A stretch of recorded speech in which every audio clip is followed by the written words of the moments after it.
વલસાડના ધરમપુર હનમતમાળમાં એક સાથે બે મિત્રનો આપઘાત. ડુંગર પર બંનેની ઝાડની એક ડાળી પર ફાંસો ખાધેલી લાશ મળી, કારણ અકબંધ.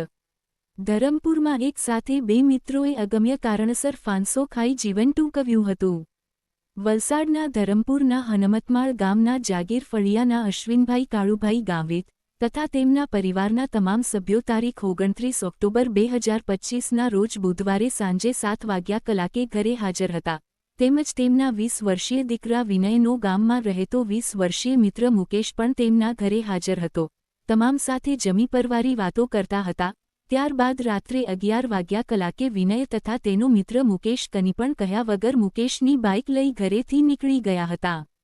જે બાદ બીજા દિવસે સવારે 7 વાગ્યા કલાકે ઉઠેલા અશ્વિનભાઈને તેમનો દીકરો વિનય તેના પલંગ પર જોવા ન મળતા તેના મોબાઈલ પર ફોન કર્યો હતો, પરંતુ ફોન બંધ આવતો હતો.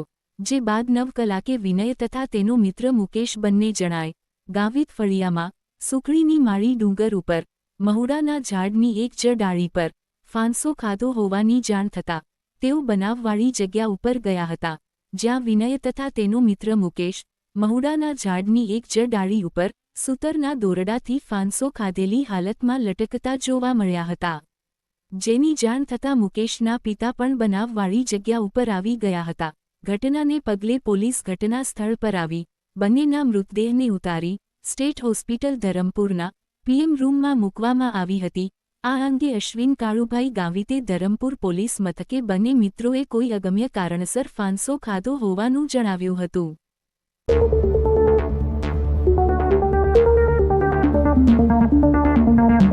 you.